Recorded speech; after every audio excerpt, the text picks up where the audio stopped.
Welcome to Auditron, where we discuss legal issues and other important matters of the day. Today, we're breaking down a scenario analysis that examines what would happen if the United States federal government shut down and never reopened. Now, I know what you're thinking. The government always reopens eventually. We've seen shutdowns before. They're political theater. They always end. But this analysis asks a different question. What if it didn't end? What if the legislative mechanisms for resolution failed indefinitely?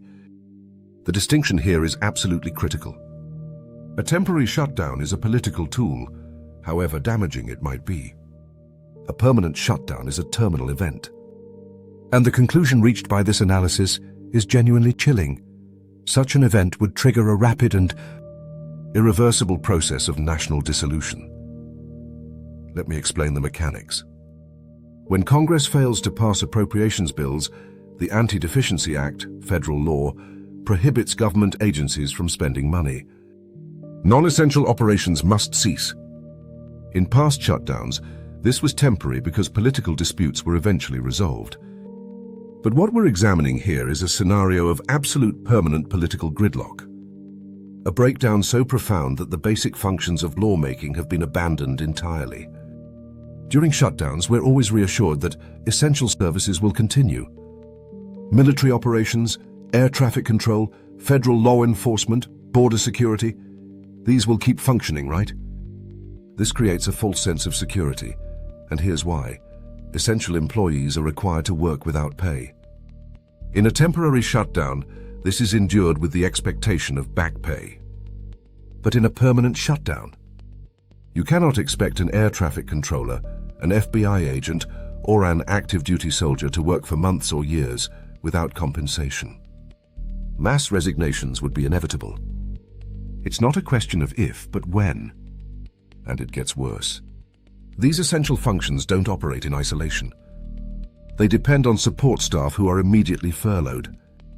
An FBI agent can't pursue cases without administrative personnel, analysts, or procurement officers. A military unit can't deploy without logistics and maintenance support. The initial continuation of essential activities is nothing more than an illusion, a short-term emergency measure, not a viable model for governance. Now let's talk about the economic impact, because this is where things spiral completely out of control. Even temporary shutdowns cause significant damage. The 35-day shutdown in 2018 to 2019 reduced GDP by $11 billion, with $3 billion permanently lost, never recovered.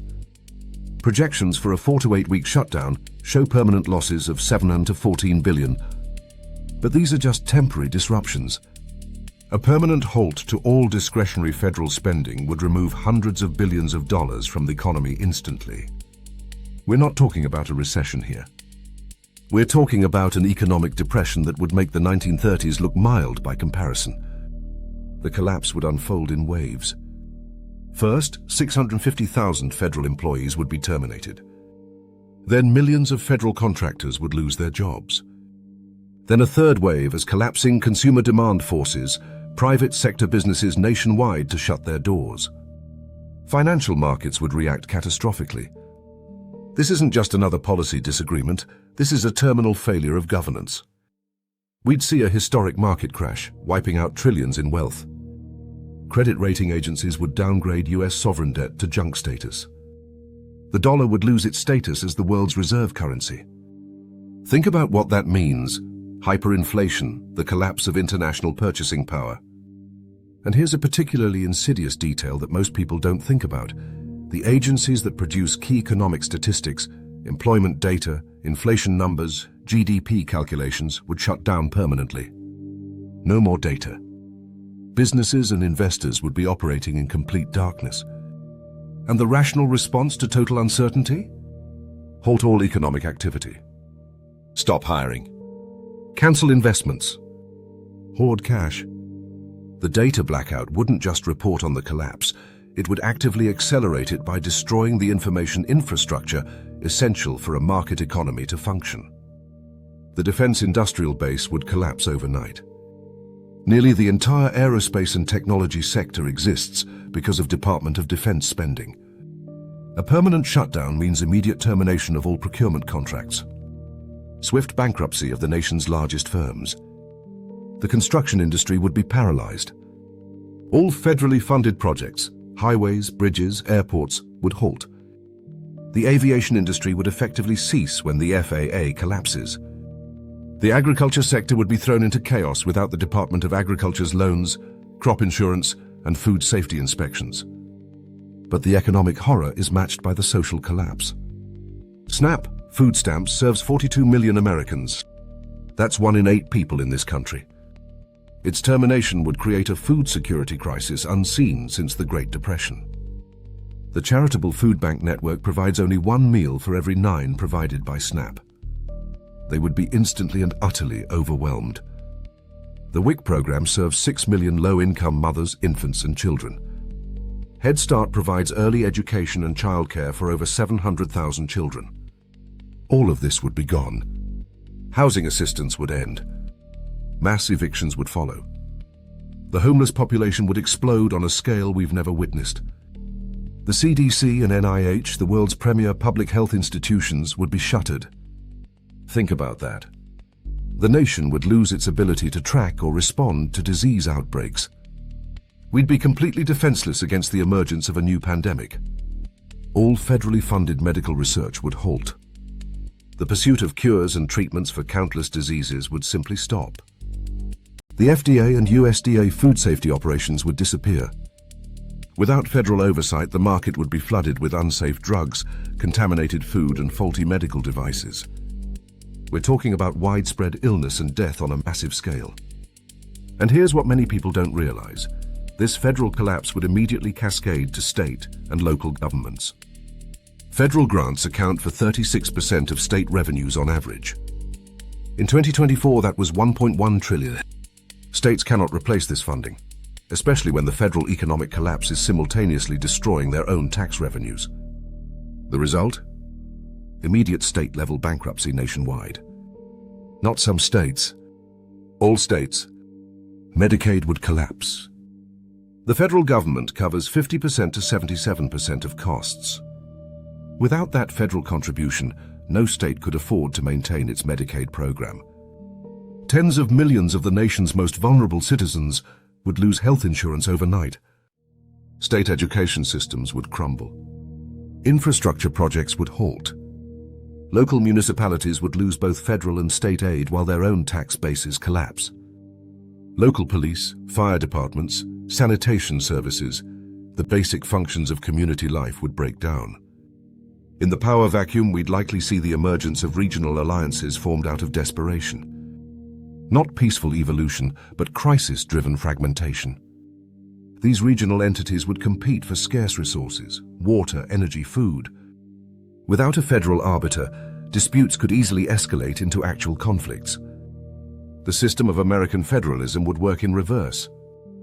The removal of the central federal pillar wouldn't liberate the states. It would trigger their own failure, transforming a single union into a collection of collapsing and potentially warring regional fragments. The military would disintegrate. Active duty personnel are designated as accepted, required to serve, but they wouldn't be paid. The all-volunteer force is a professional military with families and financial obligations. Mass desertions would follow as service members are forced to leave their posts to provide for their families. Even if some remained, the defense procurement and logistics apparatus would be shut down. No equipment, no spare parts, no fuel, no maintenance. The world's most sophisticated military would become a non-functional shell within weeks. And here's the most terrifying part. The security of the nuclear arsenal would be compromised. Without a functioning government, without stable command and control, without a paid and vetted workforce, we're talking about an unprecedented existential risk to global security. Diplomatically, the United States would effectively disappear from the world stage. The State Department would close. America's adversaries would move swiftly and decisively to exploit the vacuum. Allies receiving no communication or support from Washington would be forced to realign with rising powers.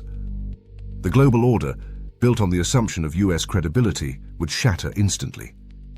The culmination of all these cascading failures would be a terminal constitutional crisis. The system of checks and balances would be meaningless. Congress would have failed by definition. The executive branch would be a hollowed shell. The judiciary, defunded, couldn't convene courts or hear cases. All three branches of government would be non-functional. The conditions created, economic collapse, loss of state legitimacy, breakdown of public services, are a textbook recipe for widespread civil unrest. We'd likely see mass protests that spiral into riots and decentralized violence. Not a traditional civil war between organized factions like the Union and the Confederacy, but a descent into what legal scholars describe as anarchy and violence. The state itself would have effectively dissolved. The analysis applies the academic definition of a failed state to this scenario, and it's a perfect match. Loss of territorial control, check.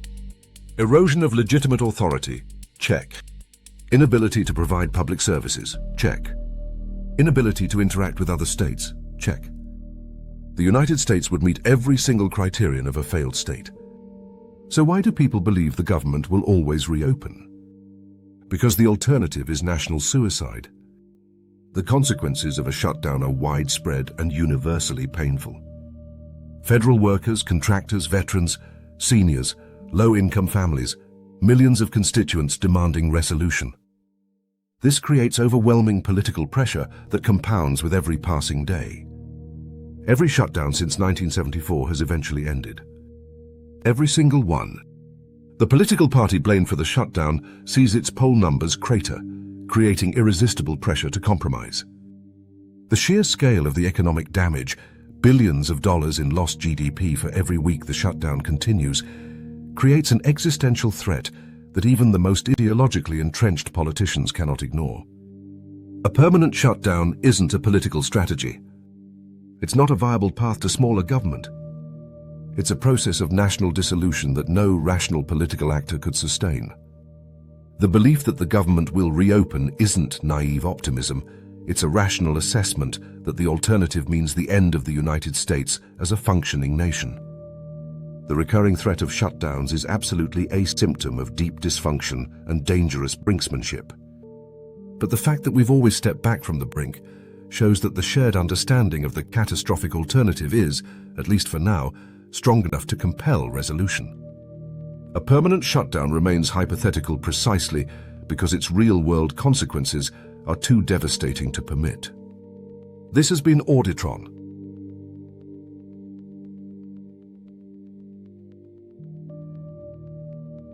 Stay informed and subscribe to the channel for more content like this.